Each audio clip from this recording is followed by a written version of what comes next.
You're listening to Combat Radio with Ethan Dettenmeyer, right here on LA Talk Radio. I want to ask, do you go crazy with this stuff? Like when you're in a Starbucks and people recognize you, be like, dude, what about this crazy? There's two types. It's really funny. There's two types of people, and it's just starting because the first few series, there wasn't as many people watching it. No, I would say in the last 2 months, it drives my kids nuts, right? We go in somewhere, and somebody will come up and go, wait, I know you. You're on Ancient Aliens. And they get all excited. Oh, shit. But my daughter's always looking at them, and I hate to say this, she always looks at them and thinks to herself, are you a crazy person, or are you someone who's, like, into the cool stuff in the show? Well, you're the guy they totally bounce it back to for credibility. Right. And the editors know that, because the editors install you in perfect places. I mean, and then they bounce around to some guy, and quite frankly, your presentation is that of a guy who's intelligent and knows what he's talking about. They bounce to some of these crazy comic book guys. And he's like, I remember watching one guy's like, well, the Nazis were working on all sorts of stuff that would lead you to believe that they had some sort of connection with ancient intelligences. And I'm like... and reparse that sentence? Yeah, exactly. And it's like these... I mean, it's so... all the personalities involved in the show are really creative. There's no denying that. They're very... Whether you believe it or not, they're very creative people. But you can see that, like, guys are like, the folklorists or poetry expert, and they're bouncing around, and it's kind of like, well, but when they shoot to you, you're basically there. I mean, would you define your role, and how did you get involved in the show in the first place? But you're kind of like the backbone. There's two things I do in it, I think. Well, first of all, I got into it because I'd done a bunch of stuff for Prometheus, for like Spider-Man tech and Batman tech, and just to promote myself, that goes into a class I actually teach, which used to be called Science of Superheroes, and now is Science Fact, Science Fiction. We need to take that class. Look at that! Look at Ryan, it's lit up. and it's actually online in the summer. Oh no, we want to come in. We want to be there. But it's kind of fun. I make kids design their own superhero and then justify if it's scientific or not. Have you ever done anything on the Transformers? I will now. I would hope so. Yeah, I would hope so. Here's your guest speaker. Right here. So, but that got me in and with them, and so when they did the pilot, they asked me if I would do that, and the pilot was kind of fun. And actually, in the pilot, they had a lot of other. I think they had some archaeologists and other people.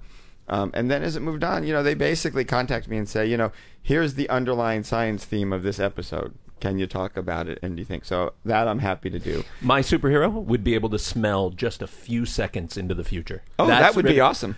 Because I have trouble as a cook, with the exact timing on things. And if I could just smell a few seconds in the future. You can also, design of course, your own superhero, and that's the ability you get. Yeah, absolutely. Because it also would defend me on crowded elevators, if you know what I mean. Right. Phil, I gotta say, mate, you are the weirdest dude I think I've ever. However, if I have a student pull that as their superpower, I know they're copying. Okay. Yeah. See that? He just said, because you said that on the radio, he'll know if somebody's copying. I'll watch for that now in the next assignment. One of the guys we'd love to have in here is Doug Jones, who's in the new Neighborhood Watch. He's been Stiller. He's been in everything from Hell. It's now called The Watch, as not to be confused with the Trayvon Martin case. Right, The Watch. That's actually true. That is true. Is that really? Which ordinarily would make you think a distributor changing that name was paranoid that the film wasn't going to do well, so they were using this as an excuse. But when the distributor in question is owned by Rupert Murdoch, right. Who's no doubt listening to this. He's been in everything. And our phone calls. Then it's just paranoia. Speaking of superheroes, he was the Silver Surfer. He was also the Eraser guy in Mystery Man. He's been a few superheroes. But he's fantastic. Abe Sapien in the Hellboy. Another superhero. He's fantastic. Oh, wow. We were talking about superheroes in here, and we had the same discussion, name your own superhero, and I said, I'd be Dr. Combustion. I walk in a room and just explode. But it's a one-time deal, so I never do it. Yeah, that's Pan's Labyrinth. That's a challenging superpower. I do point out to the students, most superheroes got their power by being in a huge radiation blast. Right. Which is a catch-22. You're a superhero for about the 0.1 seconds you're alive, and then you die from all the radiation. Yes, what's so weird about wanting enhanced smell abilities? There is a downside. As a hunter, I would be returning to nature. I would, sensing the danger on the wind, Bambi's mother could have been hanging out with me and would have been safe. Bambi's mother. I love how he factors Bambi's mother into being a superhero. That's the person you're saving, huh? Yeah, I don't know. Since we're talking about, I'm intimidated by the giant sword. Right, I think that's throwing me off my game. Mark walked in with Excalibur. It's not Excalibur. For the earlier show. To be absolutely clear, it's not Excalibur.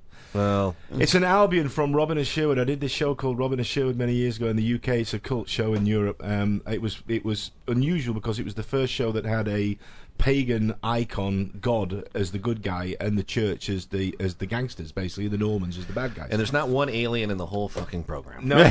Well, sort of there is, but that's a whole story. But there's a pagan god, you said. There's a pagan god, Herne the Hunter, the horn god of Right. the forest, the green god and the defender of Sherwood Forest.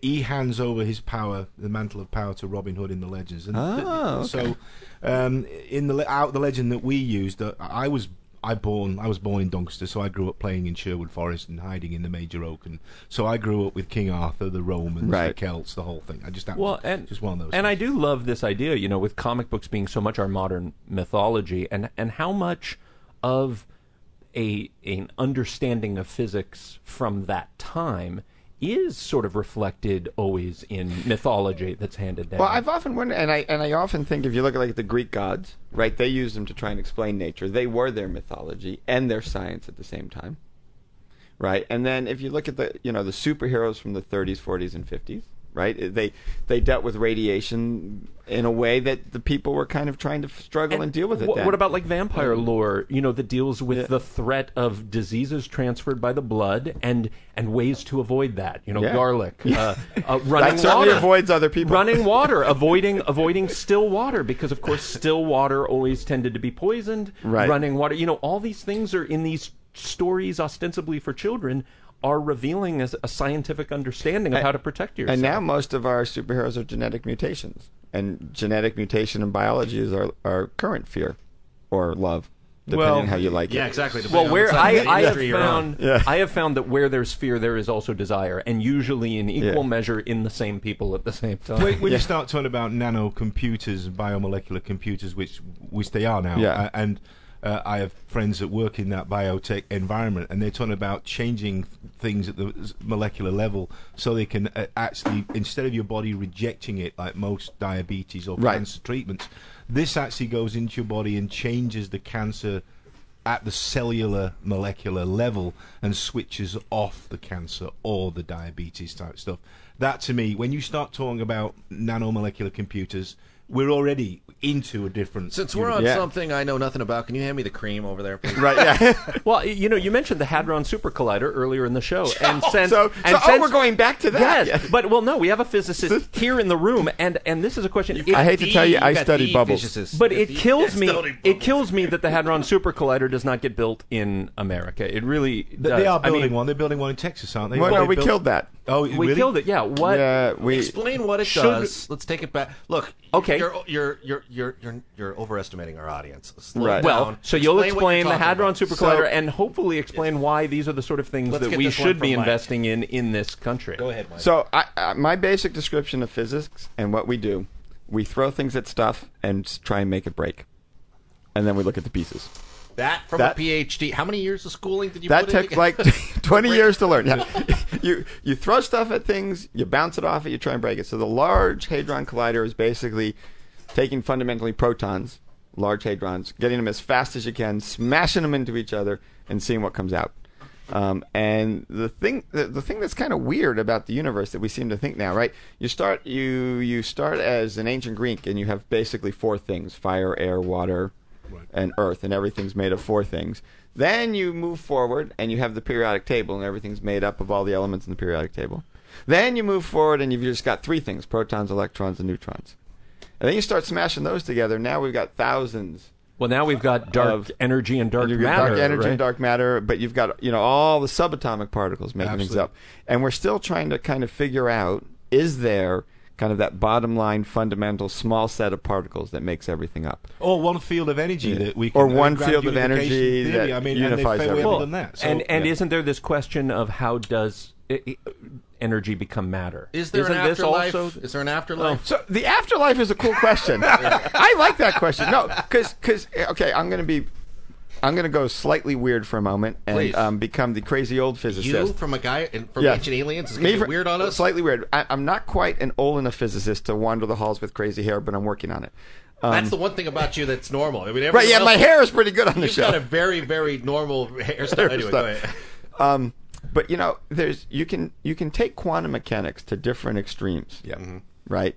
And it's basically a description of the world in terms of what we like to call the wave function, right? Which is just your probability of being somewhere. But it describes things in a kind of this unphysical way. So it raises the question of, this is your body's one physical manifestation of it. What happens when it goes away? Is your wave function still there? How's that for weird? Well, I don't know how weird that actually is. That makes sense to me. Yeah. Have you read any Rupert Sheldrake? Have you followed? You know who Rupert Sheldrake is? No, He was I the haven't. Cambridge biochemist that came up with the concept of the morphic field, or the morphic resonance. And he was absolutely lambasted by it because, being a Cambridge biochemist, for a biochemist to come up with a theory that went, the reason we're missing bits out of this grand unification theory concept is because one of the fields that we're missing is the morphic field, the living field. And his idea was, like a Buddhist idea, we're in a field of life. The table is not verbally elite and can't express itself, but it doesn't mean it's still not vibrating at some subatomic particle level with this field of life, energy. So his concept was, life is not within us. We're just a bag of meat and bones and blood and particles, but we're vibrating this energy, and that's what makes us conscious and verbally elite. He got absolutely attacked for this, but since then his books have become kind of like, well, people reading it and going, Yeah, that's one of those weird things, and that's the sort of thing that will often come up in Ancient Aliens, right? We start talking about vibrating energy fields and, what do the aliens do?